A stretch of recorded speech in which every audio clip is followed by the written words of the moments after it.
Welcome back and welcome, and moving on to our second segment for today, talking about important sites here in Egypt.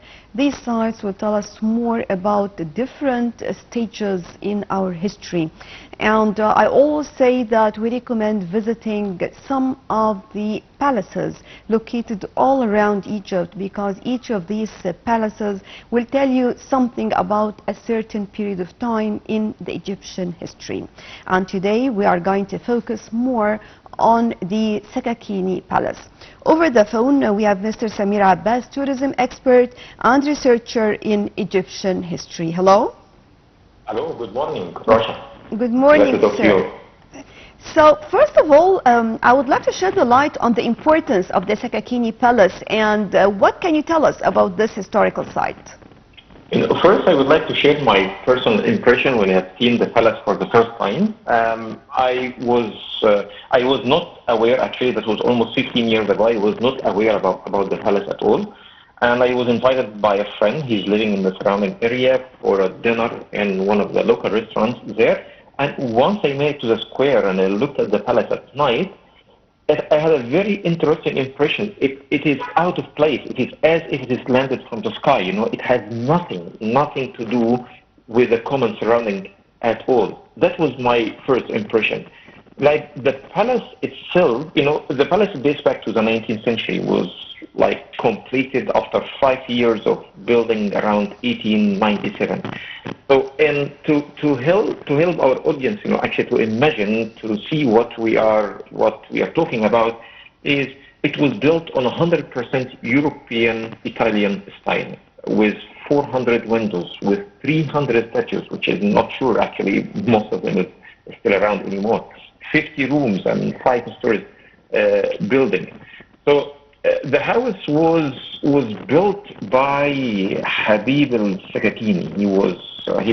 His story also is another interesting story. He himself, Habib al-Sakakini, is one of the fast growing entrepreneurs in Egypt in that time. That during Egypt, when it became hub, when it became very attractive for entrepreneurs, for immigrants from all over the world, due to the Suez Canal, which has turned Egypt into a global hub in that time.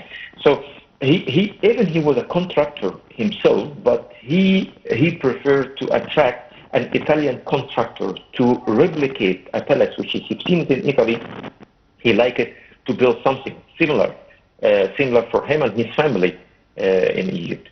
So the area was not developed at all in this time. It was a suburb of Cairo. There was a pond, water pond, and he bought it in an auction. Or another version, that he was given the land as a gift from King Ismail, also known as Sabib Ismail in that time, and which reflect the unique closeness and relationship with King Ismail in the time. And that was for another interesting reason, which is very worth actually telling it today, about how this very humble person, he came to Egypt, which had nothing, from Syria, from Damascus, 15 years old, how he made it to receive the title of Basha, to be the closest to the king, and to be one of the richest entrepreneurs in Egypt at that time.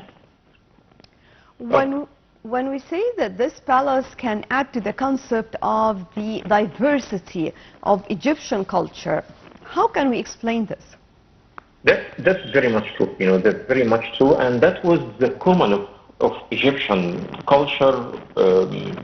Maybe after the collapse of the ancient Egyptian civilization, Egypt became a melting pot, attracting people from all over the world, starting from Alexander, through the Greeks, the Romans, there is the Byzantines, there is many Arabs from different Arabs backgrounds, from different Arab lands, you know, from the Gulf, from Iraq. I'm talking about ancient Iraq, of course, from Syria, from Lebanon, which they were rulers, or they were mercenaries, or they were traders, or even fighters in the army, the Mamluk even, which is from European background. So Egypt, by default, for a very long period, it was a melting pot, and of course, the the construction of the Suez Canal, the digging of the Suez Canal, put Egypt in the global route, which is attracted lots of Europeans and lots of entrepreneurs in that time.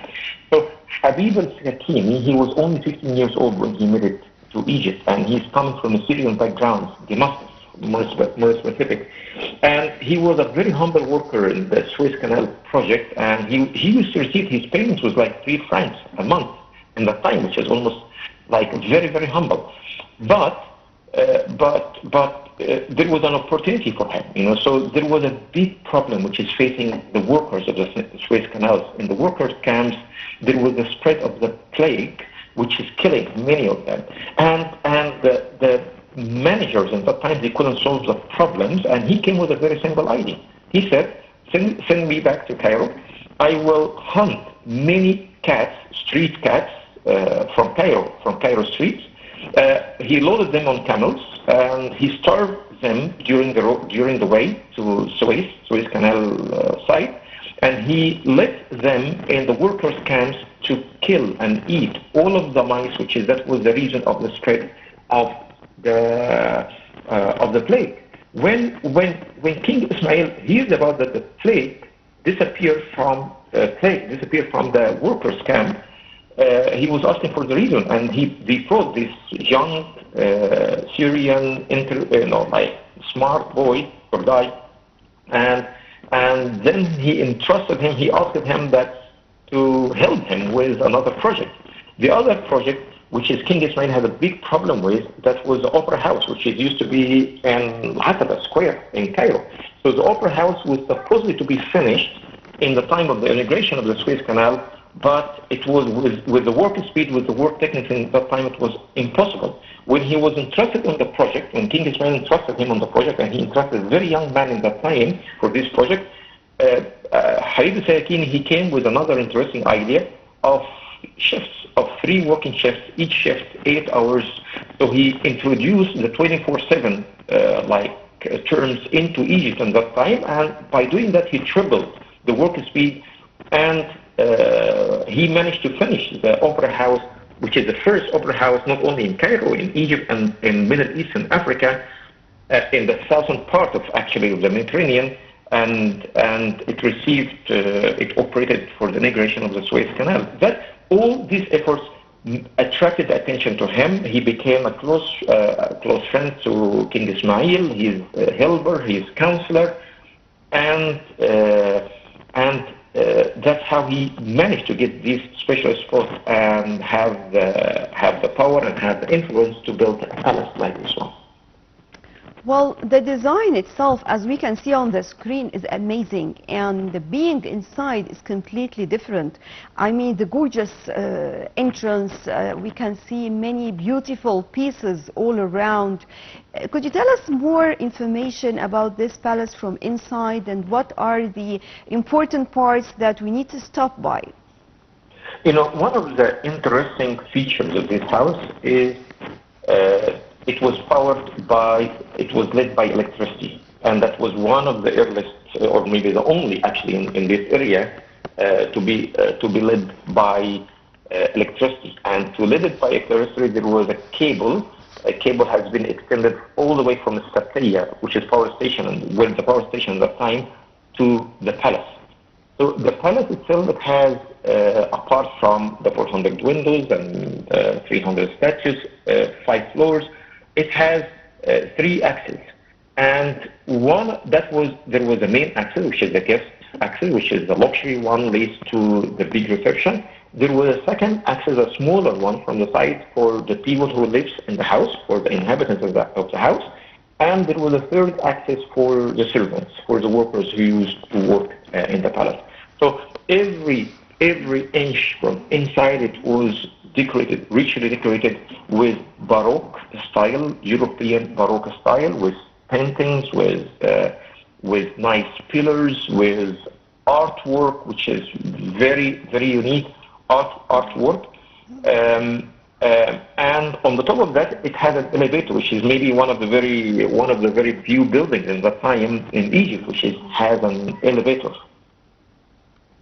Right. When we talk about visiting such palaces, we have many palaces that are very, very important all around Egypt. How far it is important? Because whenever we talk about visiting touristic sites or cultural sites, usually we focus on museums. But how far it is important to explore palaces in Egypt?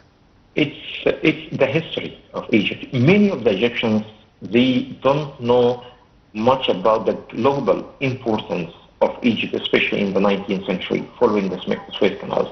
Many of the Egyptians, they don't know how Egypt and Egyptian society was melting pot with very mixed of people of different backgrounds, living together in harmony, different backgrounds, different religions as well, different cultures, living in harmony together. And they find their way through and they built the strongest economy, not of Egypt throughout the history, and the strongest economy in the Middle East and Africa and in the Mediterranean as well in that time. So, and I'm very glad that you mentioned that it is not the only palace we have. There is many other palaces of buildings actually from this period, and villas and many other like similar, and not only in Cairo, by the way, is in Alexandria, Suez, Ismailia, Qina, Luxor, Aswan. Even in a small towns like Isna, there is very unique old houses there. And from my perspective, if I'm allowed to give my thoughts and my ideas how to preserve them, of course, the Ministry of Antiquities, it would be extremely difficult for the Ministry of Antiquities to preserve them all. It will take a long time. Not only it will cost the government a huge amount of cash, which is they might don't have it in the time being with the challenges we have.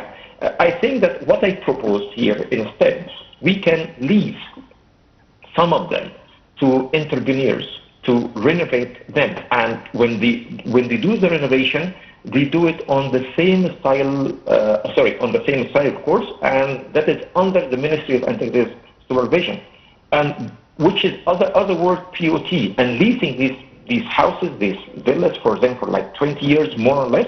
So for them to generate income from it, to preserve and generate income, they can turn it into a boutique hotels as an example. And there is a very huge market for boutique hotels. There is tourists traveling all over the world attracted by the unique style of boutique hotels throughout Europe, throughout the world to stay in. And I think that we have many buildings can be served this purpose. It can be turned into a 5-star restaurant or even into local museums with the supervision of the Antiquities Department.